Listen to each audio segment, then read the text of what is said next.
T minus 3, 2, 1, ignition. What you know about this life? Yeah. Just relax, baby, get high. Yeah, you're on your way to the best night ever. No top on it, no top, no top. Out with the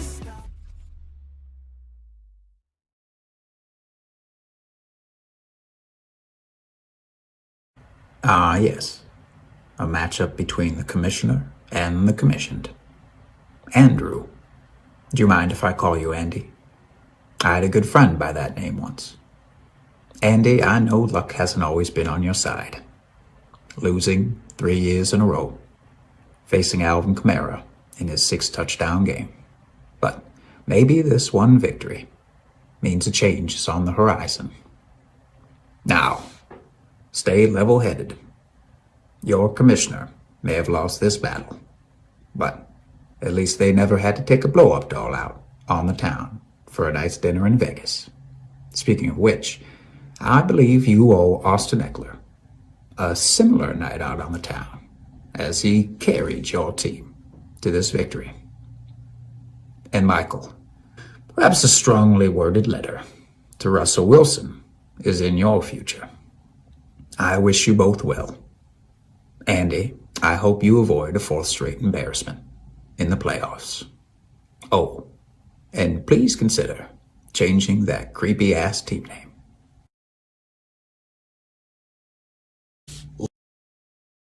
Let me start off by saying this. Connor, as co-commissioner, it is embarrassing that you have finished 5th place the past 2 years, and now you're coming out talking about you're gonna win it all. After coming in 5th place 2 consecutive seasons. This is egregious. I'm here to tell you it is just as likely you lose in the first round of the playoffs than to win the championship. No man is impervious to playoff volatility. On paper, you may have a super team, but the playoffs are not won on paper, and your league mates will be coming for you. Now, Cam, I understand how badly you needed this win.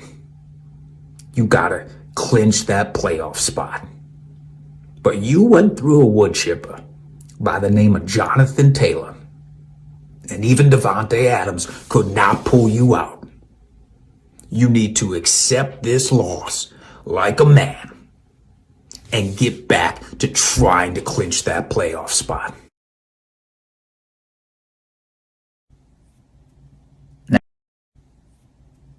Now, here's a fun one. We got Nick versus Bobby, right? We got Bobby the Bills fanatic over here living and dying by that Josh Allen Stephon Diggs stack. And brother, this week you were dying. I know you needed this one. I know you did. And all them overrated Buffalo players, they let you down. Your boy, Big Mouth Tyler Bass included, get you negative points.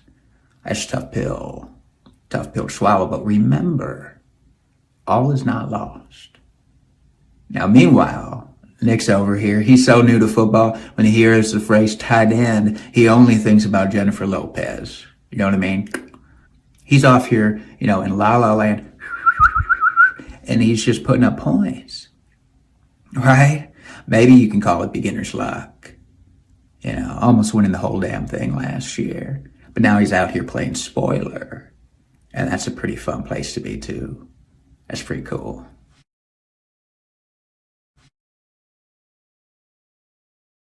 Hey, Lois, come check out this matchup. It's the battle of the former champions. Former, as in past tense.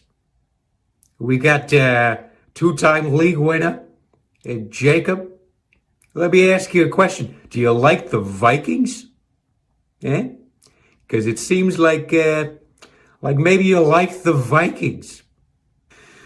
Thomas, did it feel good starting Michael Gallup this week? Yeah? Did you enjoy that? Did you enjoy sitting Terry McLaurin? Eh? It's a good thing both of your quarterbacks made up for it, huh? You lost. Hello, Best Night Ever League. I hope you enjoyed that recap. I worked really hard on it, and I guess you guys didn't know that I was such a good voice actor. My Peter Griffin was a little bit off, but I made it work. So I just wanted to do a quick recap of the matchups from Week 11. I hope you guys can hear me. I'm at work, so I'm kind of talking quiet. Let's see. Let's go with mine and Andrew's matchup. Both Andrew and I agreed going into this matchup that there was nothing really worth, worrying about on either side. I could have caught Connor if I won, but it didn't really change anything for me. I'm locked into playing whoever the second or the third seed's going to be. I couldn't overtake Connor, but I did bet 5 shots to Andrew, so I will be taking those at the Super Bowl during the national anthem. So the Super Bowl should be fun this year. Nothing exciting going on. Russell Wilson is just freaking horrible. The Seahawks are terrible. Thomas and I unfortunately had to watch that at Buffalo this last weekend, and it was literally the worst thing ever. But I mean, nothing too exciting. Tom Brady doing his thing. Christian McCaffrey, if he plays and he's healthy, he's guaranteed 20 points. I think that's his floor that he has established. Connor and Thomas won't shut up. And then Austin Eckler, that was a really fun game to watch. Connor was texting me and he completely called that. He said this is feeling like a Austin Eckler boom game, and was it ever? Jesus, 38.5 points. David Montgomery is really sad. I have high hopes for him. He finished last year really well, and so I'm hoping he does the same thing in this playoffs. Tyreek doing his thing. I thought that I'd beat Andrew as soon as CD went down, but that wasn't the case because Andrew starts guys like Myles Gaskin who get 17 points for him. So even with getting 26 from the Patriots, I had no chance. Good job, Andrew. I'm happy for you when you win them. So moving on to the next matchup, we have Connor versus Cam. I don't know what to say about Connor's team. It is absolutely ridiculous. When you're getting 3 touchdown carries by Jalen Hurts, the person that you're playing is in deep shit. We have Najee just doing his average thing that he does every week. This was the story of the week, obviously. Jonathan Taylor, number 1 running back. I mean, God, this guy is insane. 32 carries, 185 yards, and 4 touchdowns. And then you tossed in a passing touchdown as well, or a receiving touchdown. It's just unreal. Connor was right about him. He was high on him in 2020, and it worked out perfectly. Debo, just being Debo. I mean, all you can say about Connor's guys is that they're just very consistently good. Most guys have like a good squad that can, or most teams have a good squad that can go and put up a lot of points, but Connor does it every single week. He won 6, I'm pretty sure it was 6 out of the 10 top weekly scorers, which is insane, and he would have won this one too. This one hurt for Cam because Cam really needed a win. He was basically on the edge of being guaranteed in when he played me last week and losing to me, and then Connor back to back, and now he's kind of just sitting there on the edge. I mean, he's obviously in the front row compared to everybody else, but it's still going to be close coming down the end of the year. He needs to get at least one more win. Joe Mixon has been amazing this year. So yeah, top 5 RB basically. These last 3 weeks, 23, 25, 27. Doesn't get much better than that. Devontae being Devontae. Big pickup in Jalen Waddle. I don't know much about that guy, and I've never watched a Dolphins game, but he seems like he's from Alabama and promising career, I'm sure. Connor left DeAndre Swift on his bench, which shows he could have even had more points. But who do you sit? I mean, I guess A.J. Dillon, but geez. Moving on, we have Bobby versus Nick. This one also hurt for Bobby because he was in the driver's seat to get a playoff spot. He is still in the playoffs currently, but just barely, as Jacob is only 18 points behind him. Huge win for Nick, and I don't know, if Nick goes 6-7 and somehow has the 2 crazy weeks point-wise, he could even get into the playoffs, but it's encouraging for Nick to see his team put up a decent amount of points, especially if he goes into the losers bracket. There's always that possibility that he could win in the first round if his team is hot. So, I mean, if he has Nick Chubb, that obviously helps a lot. But what is up with the Bills this year? I don't know. Like, they are just so up and down and all over the place. You can't even trust Josh Allen right now. Like, which is hard to say, but I mean, he's still QB4, but they have had some ugly games. And coming down the stretch, Bobby's going to want some consistency.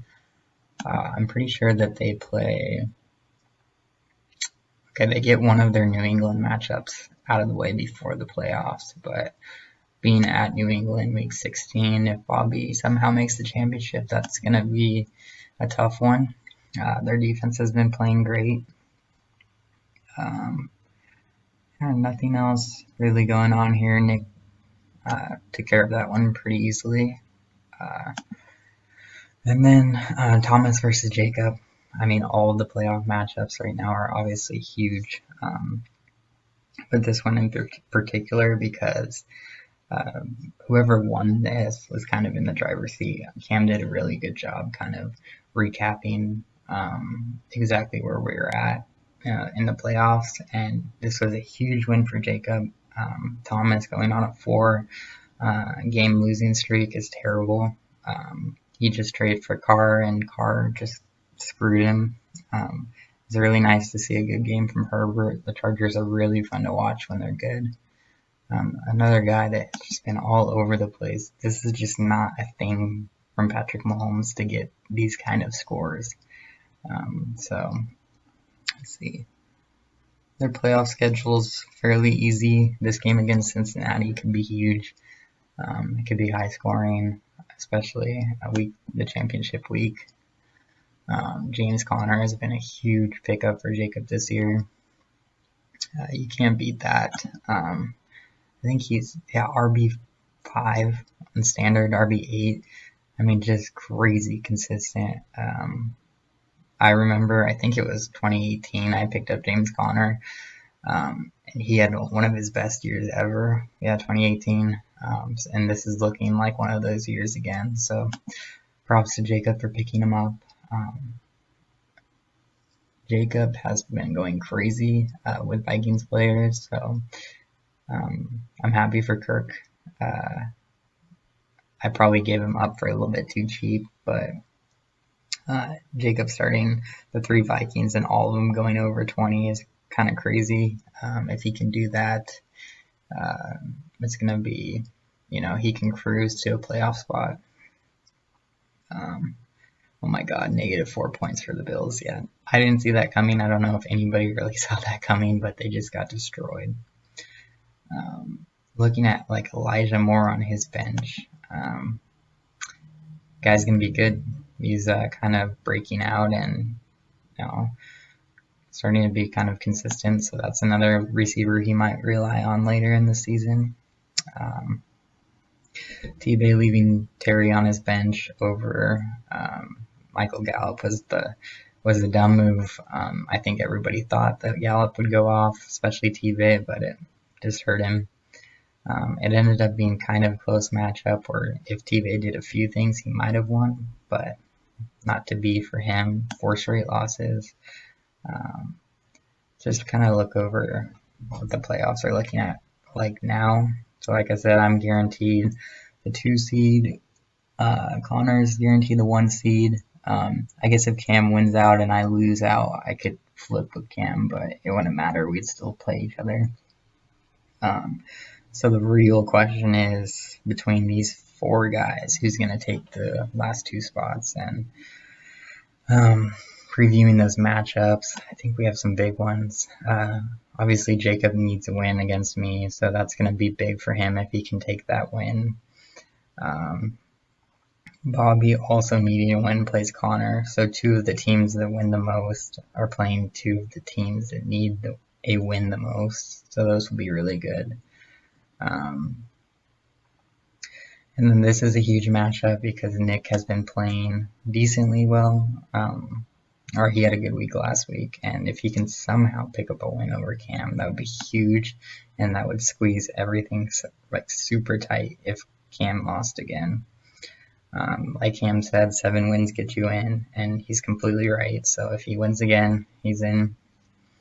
And then this is a huge matchup. I think Andrew has he has the squad back.